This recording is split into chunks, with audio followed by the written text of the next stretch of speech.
O problema é que nós somos assim mesmo, nós seres humanos, nós não acreditamos que alguém possa legitimamente fazer o bem pela gente. Nem pessoas, quando alguém faz o bem por você, você logo imagina, está querendo alguma coisa em favor. Está querendo alguma coisa em troca. Se você tem um amigo muito chegado que te ajuda, ou que te ajudou alguma vez na vida, as pessoas vão olhar para vocês e vão falar a vida inteira que você puxa saco do outro, por quê? Porque ele te ajudou. Ninguém é capaz de acreditar, tanto que uma pessoa pode ajudar sem pedir nada em troca, quanto que o outro pode simplesmente receber e não se sentir escravo de quem deu. Nós somos tão maus que nós não acreditamos na graça. Na prática, a gente não acredita nela. E se a gente não consegue fazer isso com pessoas, imagine com Deus. E então as pessoas estão o tempo inteiro com medo de Deus mandar um raio do céu e queimar sua cabeça. Quando acontece a Santa Ceia, agora 2 vezes por mês, volta e meia a gente observa, os presbíteros que servem sabem disso, vêm pessoas que não tomam ceia. E a ideia por trás de não tomar a ceia é a seguinte: eu fiz um pecado nessa semana, eu cometi um pecado muito grave essa semana, e se eu tomar a ceia, eu vou morrer. Vai cair um raio na minha cabeça, eu vou ficar doente, alguma coisa assim. Enquanto que a palavra de Deus diz: examine-se, pois, o homem a si mesmo, e assim, coma do pão e beba do cálice. A ideia de fazer um exame é que todo mundo que faz o exame descobre que é pecador. E é por isso que tem que tomar, comer do pão e beber do cálice. O que a pessoa não pode fazer é comer do pão e beber do cálice sem se reconhecer um pecador. Porque se alguém fizer um exame e chegar à conclusão que é santo, esse não pode tomar. Porque se ele tomar, ele vai tomar juízo sobre si. Porque ele está achando que o que ele está recebendo, ele está recebendo por mérito e não por graça. É exatamente o contrário do que a gente imagina. E então, infelizmente, a gente ignora histórias, e é nesse ponto que eu queria chegar. Quando essa pessoa falou que havia divergência entre a teologia que eu ensinava e a teologia de Cristo, porque eu ensinava a teologia de Paulo e não a de Cristo, que é uma coisa absurda, o último argumento meu com ela foi o seguinte: viu, você já leu Gênesis? Porque se você pensa que a doutrina da salvação pela graça é uma coisa de Paulo, então vá lá e leia Gênesis. Me explica uma coisa, como é que Deus abençoou Jacó? Me dá um mérito de Jacó que justifique Deus ter feito por ele o que Deus fez. Me diga uma coisa que Jacó fez. E aí acabou a conversa, né? Não tem para onde ir. Mas quando você lê Gênesis, você vê do começo ao fim de Gênesis, a teologia, a doutrina da salvação graciosa, ela está aqui, ó. A base dela está aqui. Por isso nós estamos estudando Gênesis. Porque é importante que eu reconheça isso. O que Deus está mostrando e o que Moisés estava mostrando para os hebreus quando ele estava narrando essa história para eles, Moisés estava mostrando para eles: olha, Deus salvou vocês não porque vocês são melhores do que os outros, Deus salvou vocês porque Ele amou vocês. Do mesmo jeito que Ele amou Jacó, antes que Jacó tivesse feito coisa alguma para merecer isso. E depois que Jacó começou a fazer, Jacó fez um bocado de bobagem, e essas bobagens mudaram o amor de Deus por ele? Não mudaram. Não evitou, obviamente, de que ele colhesse o que ele estava plantando. Ele enganou, foi enganado. Foi vapt-vupt. Enganou o pai, o futuro sogro enganou ele. Porque a Bíblia diz que aquilo que o homem semeia, isso também ele vai colher. Mas não anula, não muda e não altera o amor de Deus por ele e a bênção do Senhor sobre a vida dele. Não muda. Eu já ouvi comentários assim também, talvez você já tenha ouvido: viu, eu não sei o que acontece, eu tento fazer tudo certo e parece que as coisas para mim não funcionam. Fulano faz tudo errado e Deus abençoa. Eu já ouvi gente fazendo esse tipo de comentário, e para ser sincero, franco com vocês, algumas vezes esse comentário já passou, esse pensamento já passou pela minha cabeça. E aí a gente tem que parar e olhar para a Bíblia e ver: não, mas vem cá, a base para Deus abençoar uma pessoa, ela passa por dois lugares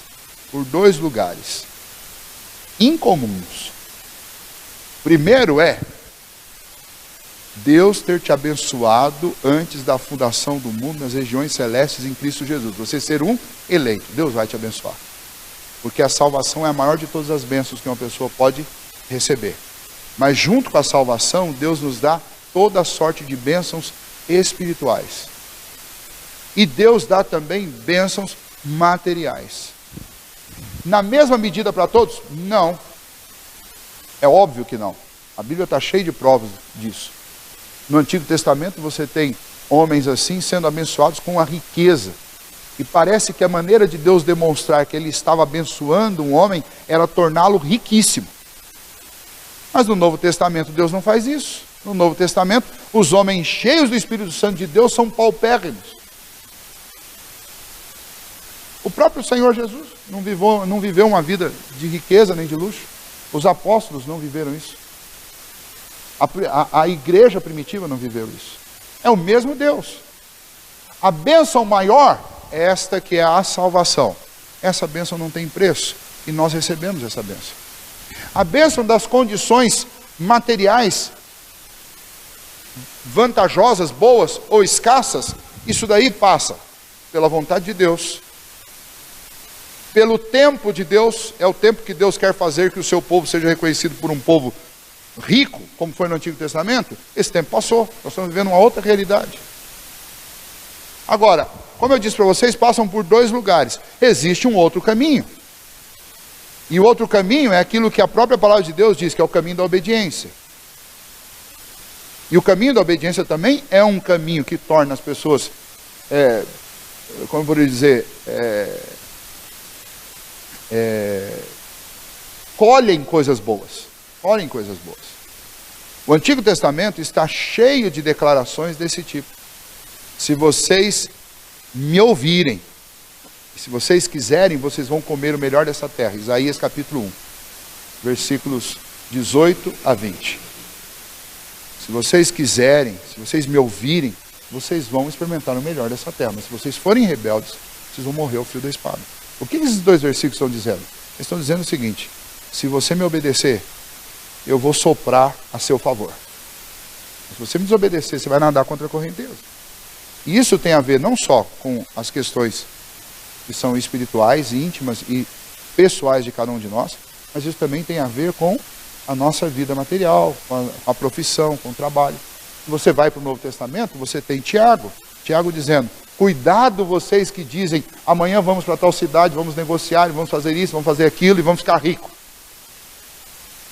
Tiago diz, ao invés disso, vocês deviam dizer o seguinte: se Deus quiser, amanhã nós vamos para tal cidade, se Ele quiser, nós vamos negociar, se Ele quiser, nós seremos abençoados nos nossos negócios, se Ele quiser, nós vamos ficar ricos. Se Ele não quiser, não tem força nessa terra que vai nos fazer ricos. Então são dois lugares que a gente vai passar. Um lugar é o lugar da bênção do Senhor, é Deus nos abençoando, como abençoou Jacó. O outro lugar é o caminho da obediência. Mas em ambos os casos eu preciso lembrar que a palavra final é de Deus. Tem homens que foram profundamente obedientes, até hoje homens que são muito obedientes ao Senhor e não necessariamente se tornaram homens riquíssimos. Mas se são homens de Deus, eles têm o maior de todos os tesouros, que é a salvação em Cristo Jesus. E isso, como diz o apóstolo Paulo, é incomparavelmente melhor do que qualquer outra coisa. Então eu não posso criar uma matemática e dizer assim: se é crente, fica rico, se é incrédulo, fica pobre. Não posso dizer isso. O que eu posso dizer é o seguinte: se Deus quiser te abençoar com isso, Ele vai te abençoar. O que Deus não vai fazer é você insistir no caminho do erro, do pecado, da desobediência. Ele vai confirmando isso, te favorecendo o tempo inteiro. Não vai. Não vai. Jacó é um bom exemplo disso, que nós vamos ver que, embora Deus o abençoe, nós vimos aqui com essa bênção fabulosa, mas ele vai sendo disciplinado ao longo do caminho. O próprio Labão funciona como a mão de Deus disciplinando. Jacó. Depois, quando Jacó vai voltar, ele vai ter um encontro com Esaú e novamente ele vai ser duramente disciplinado com as palavras do seu irmão. Depois, quando ele tem os seus filhos dentro da sua casa, ele vai ter que lidar com tanta revolta, porque são 2 esposas e as suas concubinas, todas gerando filho. Você tem uma casa com 12, depois tem o 13º, Benjamim, e aí você tem essa casa completamente dividida. O que aconteceu na casa de Isaac com 2, na casa de Jacó vai acontecer com 12.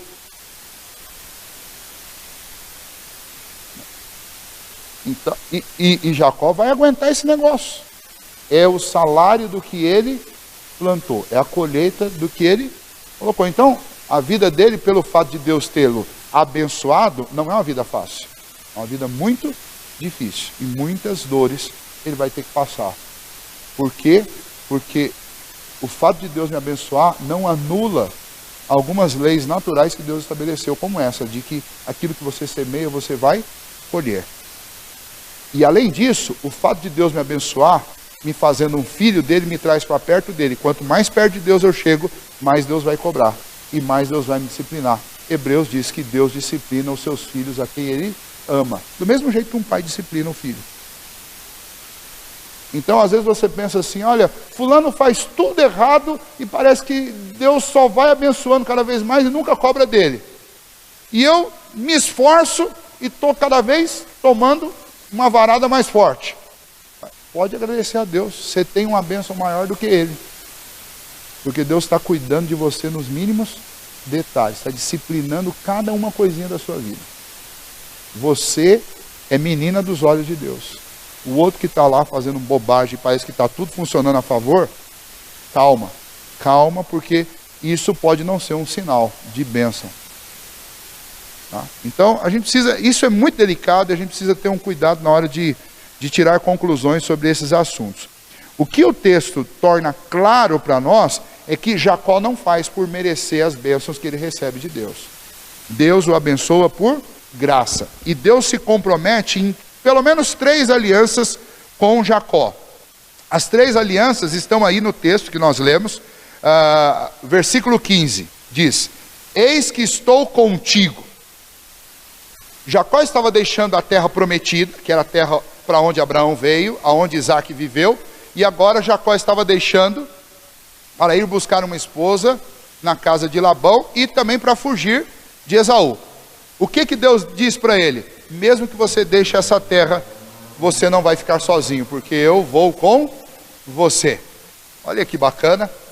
Você está fugindo com medo, correndo, exausto, cansado, jurado de morte, e Deus chega e fala assim: você não está sozinho, eu vou com você. Essa talvez seja uma das maiores promessas que nós, povo de Deus, recebemos em Jacó, que nós somos descendentes espirituais dessa família. Deus diz: eu vou com você. Deus vai repetir essa promessa.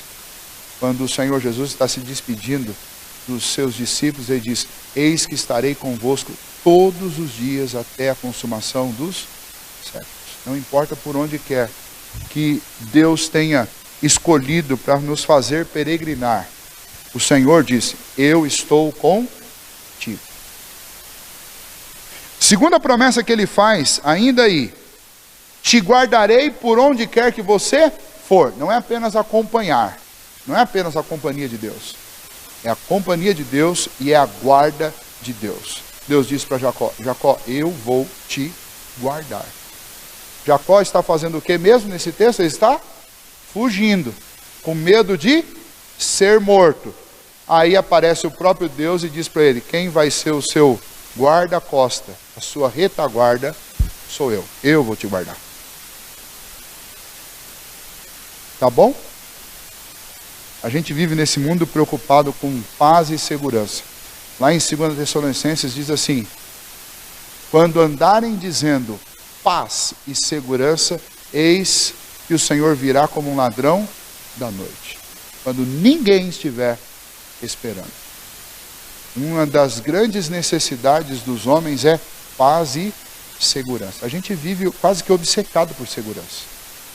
E aí, nessa obsessão por segurança, a gente mete grades na casa, a gente põe cerca elétrica, a gente contrata seguro, e aí você faz seguro de saúde, você faz seguro de vida, você faz seguro de tudo quanto é coisa, tem seguro de eletrodoméstico, tem seguro de carro, tem seguro de tudo hoje. Se brincar, já deve ter até seguro de pet, né? de animal doméstico, porque tem seguro para tudo. É a necessidade, a busca por segurança, por estar em segurança. Tem algumas pessoas que estão se armando, né? Tendo armas em casa, porque não sabe que rumo que esse país vai tomar, então tem gente se armando. Tem as mulheres lá que vão lá no combate, lá no octágono, lá fazer defesa pessoal. Todo mundo com necessidade de ser guardado, protegido. Mas Deus diz para o seu povo, eu te guardarei. É isso que Deus diz para nós. E é isso que nós como cristãos precisamos ter sempre em mente. Eis que estou contigo. Eu vou com vocês, vocês não vão ficar sozinhos. Segundo, eu te guardarei. Nós sabemos que somos aqui peregrinos em terra estranha. Mas o que todo peregrino em terra estranha precisa saber é, o Senhor está comigo, porque Ele fez essa promessa. O Senhor me guardará, porque Ele fez esta promessa. E a terceira, eu vou te fazer voltar. Eu te farei voltar a esta terra. Isso daqui é a nossa história. É a nossa história ilustrada na vida de Jacó. É como Deus estivesse dizendo para cada um de nós, nesse momento, eu vou fazer vocês voltarem para casa, que é a casa de vocês. Vocês serão trazidos de volta. É isso que Deus está dizendo. Jacó estava saindo do lugar onde Deus tinha prometido ser a terra onde eles seriam abençoados. Deus diz para Jacó, pode ir, eu vou com você, eu vou te guardar e eu vou fazer você voltar. As promessas de Deus são a mais pura expressão de graça sobre a vida de Jacó, mas também sobre a vida do povo de Deus.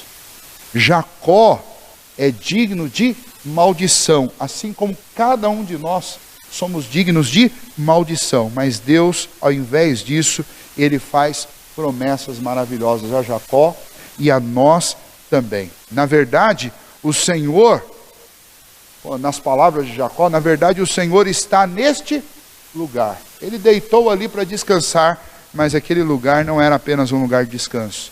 Aquele lugar, Jacó chamou isso aqui a casa de Deus. A imagem que Jacó viu é uma imagem muito ilustrativa para nós, e domingo pela manhã eu falei sobre ela, porque esta imagem que ele viu de uma escada por onde anjos subiam e desciam, esta imagem é uma imagem profética da obra de Cristo.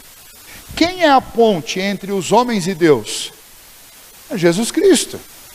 É interessante que no texto que nós lemos lá do Evangelho de João, no capítulo 1, nós encontramos esse texto sendo citado por Natanael, para Natanael, por Jesus, quando Jesus chama Natanael para ser um dos seus discípulos, e Natanael pergunta, mas o senhor me conhece de onde?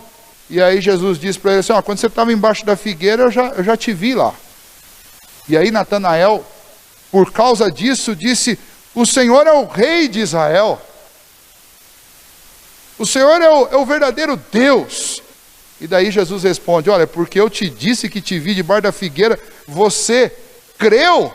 Por causa disso você verá coisas maiores. E daí Jesus diz assim, você verá anjos subindo e descendo e o céu aberto. E cadê a escada?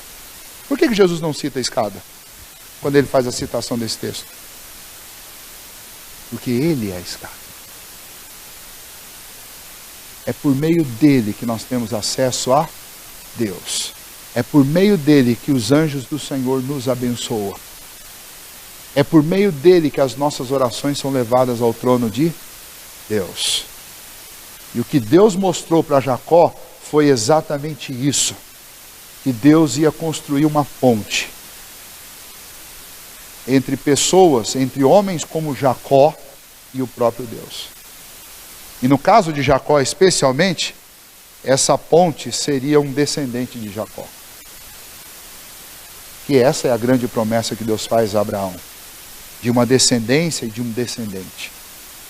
E então, este texto para nós é uma declaração explícita da graça, do amor e da misericórdia do Senhor, apresentado de uma forma muito bonita, através da intervenção de Deus na vida de um homem pecador, pregresso, que merecia maldição, mas ao invés disso ele recebe bênção, ele recebe promessa, ele recebe graça.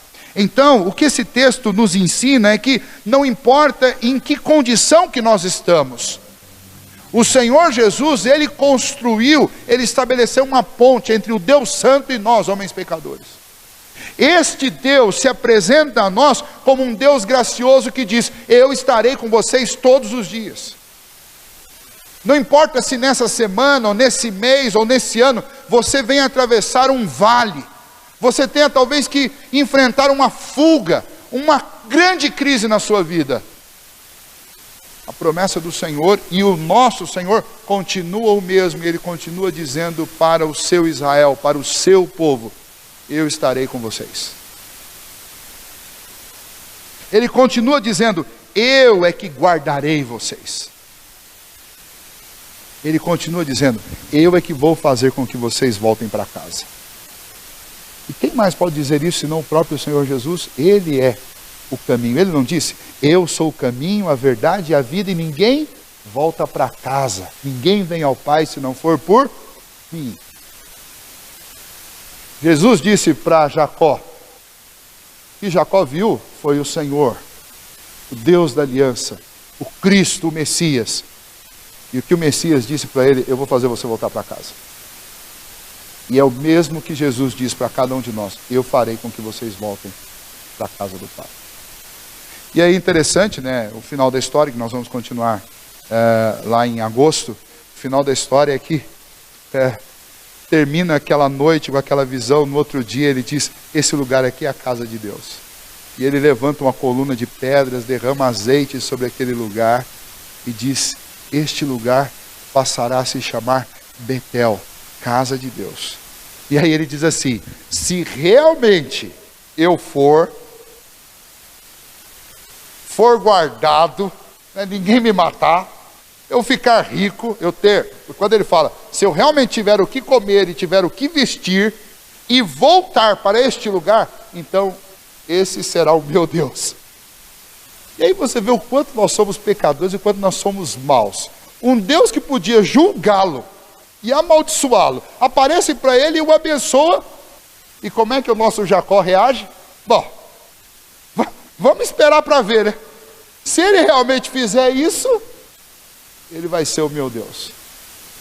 E é aí que começa essa história do relacionamento de Jacó com o Senhor. Esse é o primeiro passo dele. Deus se revelou a ele. Se revelou com coisas tão boas que ele ficou na dúvida. E disse: bom, se Deus fizer isso. E sabe uma coisa que eu ouvi de um pregador uma vez que eu achei muito interessante? Ele falou: se alguém entra na igreja, alguém que não é crente, e vai para casa, pelo menos com a dúvida, eu já me dou por satisfeito. Porque até o dia que ele entrou na igreja, ele não duvidava de nada. Se ele está indo para casa com dúvida, já é o primeiro passo. Ele está falando sobre Jacó. E diz: a vida de Jacó começou assim também. Deus fez um bocado de promessa para ele, ele saiu meio na dúvida e falou: vamos ver o que vai acontecer. É assim que Deus começa. Nós somos tão maus que mesmo que Deus se revele claramente para nós, a gente tem uma dificuldade de crer. Você pode lembrar dos apóstolos. Eles estavam num barco com Jesus, depois de ter visto Jesus já fazer vários milagres, inclusive durante um dia inteiro pregou, no final do dia alimentou 5.000 pessoas com um cesto de peixes e pães, que não dava mal para uma ou duas pessoas comerem. E uma tempestade vem sobre o barco e eles ficam com medo de morrer, acordam Jesus. O que Jesus diz para eles? Homens de pequena fé, nécios, loucos. Vocês ainda não acreditam? O que a gente enxerga é que os homens sempre foram homens, sempre foram incrédulos. Mas a gente não pode menosprezar os pequenos começos. Está aqui um dos nossos grandes heróis da fé, homem de Deus, mas que começou a trajetória com Deus meio duvidando. A nossa oração deve ser que Deus aumente a nossa fé, para que a gente vá crendo mais e mais nele. Quando eu ouvi pela primeira vez, eu não fui criado numa igreja que tivesse uma boa doutrina bíblica. Quando eu ouvi pela primeira vez que a salvação é pela graça, eu achei isso uma baita de uma heresia. Eu falei, não é possível. Como que pode? Como que pode ser isso? Mas graças a Deus, porque um dia uma pessoa veio me falar sobre isso. E colocou um pontinho de interrogação na minha cabeça. E esse pontinho de interrogação foi o que me salvou de uma religiosidade que estava baseada em uma meritocracia que não é verdadeira, que é falsa. Meritocracia que só leva a gente para o inferno. Mas infelizmente até hoje, mesmo em igrejas como a nossa, reformadas, existem muitas pessoas que se incomodam em ouvir isso, porque não são capazes de acreditar que Deus seja capaz de dar. Eles só creem num Deus que troca ou cobra, nunca num Deus que é capaz de dar. E é isso que torna pessoas condenadas ao inferno. Não crer que Deus é capaz de dar. Que Deus nos ajude a crer nesta promessa. Estarei com vocês, guardarei vocês e farei com que vocês voltem para casa. Graciosamente, sem vocês merecerem. Bendito Deus, muito obrigado, ó Pai, pela Tua palavra que é tão profunda e essas histórias, ó Deus, têm tanto a nos ensinar e a gente simplesmente esbarra, ó Deus, na superfície delas. E é apenas com muito tempo e com a iluminação do Teu Espírito que a gente pode se alimentar mais da Tua palavra.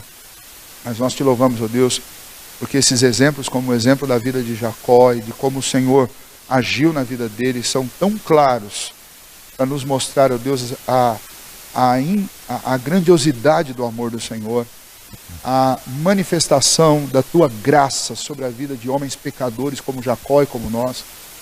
Ajuda-nos, ó Deus, a crer nisso e confiar nisso de todo o nosso coração. E que assim, ó Deus, como Jacó teve que se esforçar e teve que lutar muito para melhorar, mas fez isso, ó Deus, porque estava absolutamente encorajado pelo Senhor e convencido ao longo da sua história de que ele realmente era alvo do Teu amor. Que o Senhor também nos faça cada vez mais convencidos de que fomos alvos pela Tua graça, do Teu amor. E que isso, ó Deus, nos encoraje a melhorar, a lutar, a nos esforçarmos para viver uma vida que agrade ao Senhor. Mas nunca, ó Deus, uma vida de tentativa de fazer troca com o Senhor, de buscar méritos, porque isso a gente não pode mesmo. Obrigado, Deus, pela Tua palavra que mostra claramente que o Senhor trata pecadores com graça. Porque de outra maneira, Deus, nenhum de nós poderíamos resistir à justiça do Senhor, que é perfeita. E não há um homem capaz de aplacá-lo, Deus, porque nós somos muito maus. Então, ó Deus, ajude-nos, ó Pai, a nos alimentarmos e nos fortalecermos na graça e nas promessas do Senhor. E que a gente possa, ó Deus, fortalecidos por elas, pelo Teu Santo Espírito, que a gente possa se esforçar para viver uma vida que Te agrada.